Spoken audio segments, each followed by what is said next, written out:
नमस्कार दोस्तों, मेरे YouTube चैनल HP कहानी में आप सभी का स्वागत है। आज हम इस वीडियो में समुद्र मंथन की एक पौराणिक कथा सुनाने जा रहे हैं। अगर अभी तक आपने मेरे चैनल को सब्सक्राइब नहीं किया है तो प्लीज़ मेरे चैनल को सब्सक्राइब कीजिए। एक बार दुर्वासा ऋषि एवं उनके शिष्य शिवजी के दर्शन के लिए कैलाश पर्वत की ओर जा रहे थे।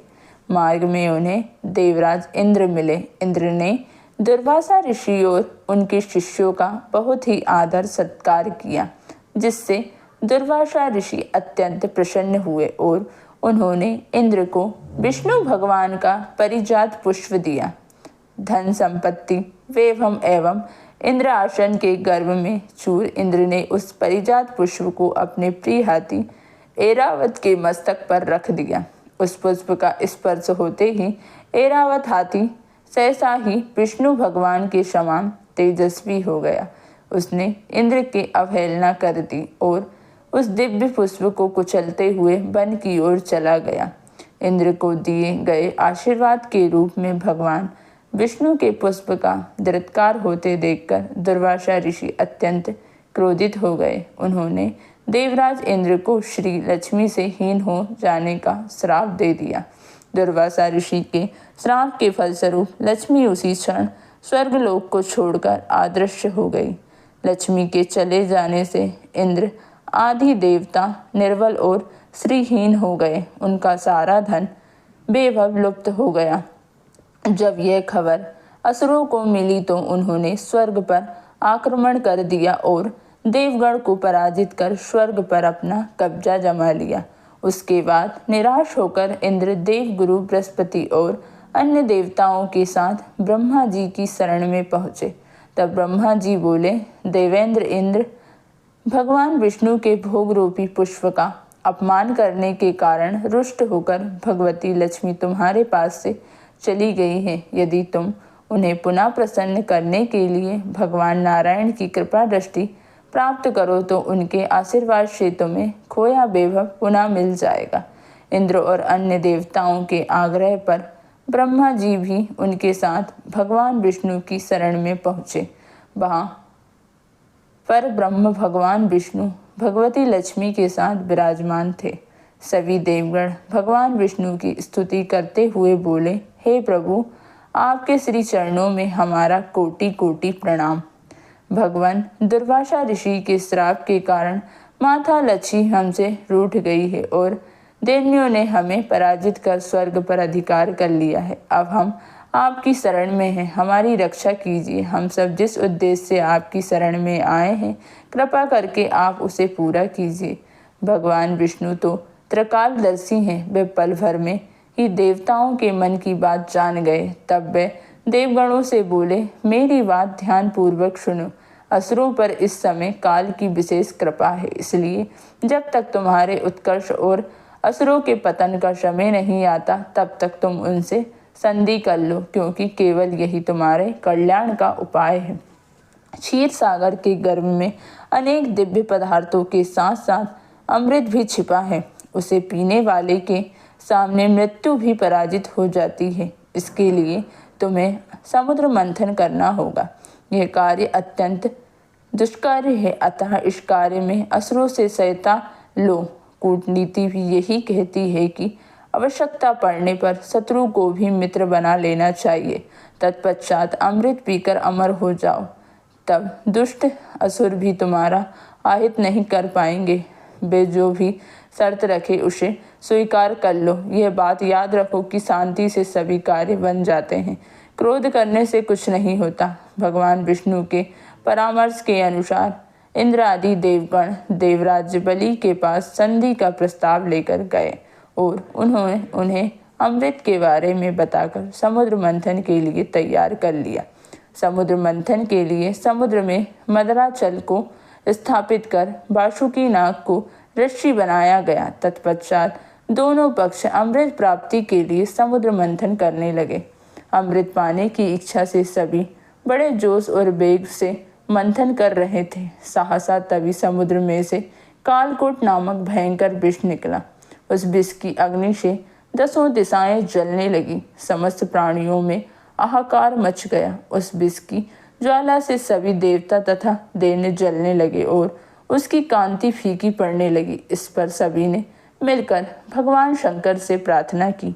उनकी प्रार्थना पर महादेव जी उस विष को हथेली पर रख कर उसे पी गए, किंतु उसे कंठ से नीचे नहीं उतरने दिया। उस कालकूट विष के प्रभाव से शिव जी का कंठ नीला पड़ गया, इसलिए महादेव जी को नीलकंठ भी कहते हैं। उनकी हथेली से थोड़ा सा विष पृथ्वी पर टपक गया था, जिसे सांप, बिच्छू आदि विषैले जंतुओं ने ग्रहण कर लिया। फिर से समुद्र मंथन प्रारंभ हुआ और इस बार दूसरा रत्न कामधेनु गाय निकली, जिसे ऋषियों ने रख लिया। फिर उच्च श्रव घोड़ा निकला, जिसे देवराज बलि ने रख लिया। उसके बाद ऐरावत हाथी निकला, जिसे देवराज इंद्र ने रख लिया। ऐरावत के बाद कोमशो मणि समुद्र से निकली, उसे विष्णु भगवान ने रख लिया। आगे फिर समुद्र को मथने से लक्ष्मी जी निकली। लक्ष्मी जी ने स्वर्ण ही भगवान विष्णु को वर लिया। उसके बाद कन्या के रूप में बाणुड़ी प्रकट हुई, जिसे दैन्यों ने ग्रहण किया। फिर एक के पश्चात एक चंद्रमा, परिजात वृक्ष तथा शंख निकले और अंत में धन्वंतरी वेद अमृत का घट लेकर प्रकट हुए। धन्वंतरी के हाथ से अमृत को असुरों ने छीन लिया और उनके लिए आपस में लड़ने लगे। देवताओं के पास दुर्वासा के शाप बस इतनी शक्ति रही नहीं थी कि वे असुरों से लड़कर उस अमृत को ले सके, इसलिए वे निराश खड़े हुए, उनका आपस में लड़ना देखते रहे।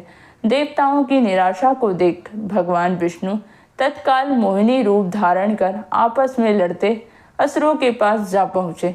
उस विश्व मोहिनी रूप को देखकर असुर तथा देवता की तो बात ही क्या, स्वर्ण ब्रह्मज्ञानी कामदेव को वश में कर देने वाले भगवान शंकर भी मोहित होकर उसकी ओर बार बार देखने लगे। जब असुरों ने उस नवयौवन सुंदरी को अपनी ओर आते हुए देखा, तब वह अपना सारा झगड़ा भूलकर उसी सुंदरी की ओर कामसक्त होकर एकटक देखने लगे। वे असुर बोले, आओ आओ सुमंगी, तुम्हारा स्वागत है। हमें अपने सुंदर कर कमलों से ये अमृत पान कराओ। इस पर विश्व मोहिनी रूपी विष्णु ने कहा, हे देवताओं और दानवों, तुम दोनों ही महर्षि कश्यप जी के पुत्र हो, फिर भी परस्पर लड़ते हो। मैं तो स्वच्छ चंडनी स्त्री हूँ। बुद्धिमान लोग ऐसी स्त्री पर कभी विश्वास नहीं करते, फिर तुम लोग कैसे मुझ पर विश्वास कर रहे हो? अच्छा यही है कि स्वर्ण सब मिलकर अमृत पान कर लो। विश्व मोहिनी के ऐसे नीति कुशल वचन को सुनकर कामाध्य दैन्यों, दानवों और असुरों को उस पर और भी विश्वास हो गया। वे बोले, सुंदरी, हम तुम पर पूर्ण विश्वास है। तुम जिस प्रकार इस अमृत बांटोगी, हम उसी प्रकार अमृत पान कर लेंगे।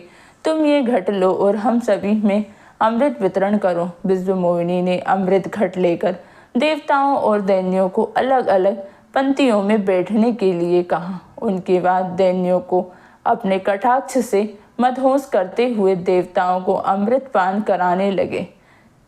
असुर कटाक्ष से ऐसे मदहोश हुए कि अमृत पीना भूल गए। भगवान की इस चाल को राहु नामक असुर समझ गया। वह देवता का रूप बनकर देवताओं में जाकर बैठ गया और प्राप्त अमृत को मुख में डाल लिया। जब अमृत उसके कंठ में पहुंच गया, तब चंद्रमा तथा सूर्य ने पुकार कर कहा कि ये राहु असुर है। यह सुनकर भगवान विष्णु ने तत्काल अपने सुदर्शन चक्र से उसका सिर गर्दन से अलग कर दिया। अमृत के प्रभाव से उसके सिर और धड़ राहु और केतु नाम के दो ग्रह बनकर अंतरिक्ष में स्थापित हो गए। वे भी बेर भाव के कारण सूर्य और चंद्रमा का ग्रहण कराते हैं। इस तरह देवताओं को अमृत पिलाकर भगवान विष्णु वहां से लोप हो गए। उनके लोप होते ही असुर की मदहोशी समाप्त हो गई। वे अत्यंत क्रोधित होकर देवताओं पर प्रहार करने लगे। इस बार सभी देवता अपनी शक्ति वापस पा चुके थे, अतः उन्हें असुरों को परास्त कर अपना इंद्रलोक वापस प्राप्त कर लिया। अगर आपको मेरी ये वीडियो अच्छी लगी हो तो प्लीज़ मेरी वीडियो को लाइक कीजिए और रोज ऐसी ही नई वीडियो को देखने के लिए मेरे चैनल को सब्सक्राइब कीजिए। धन्यवाद।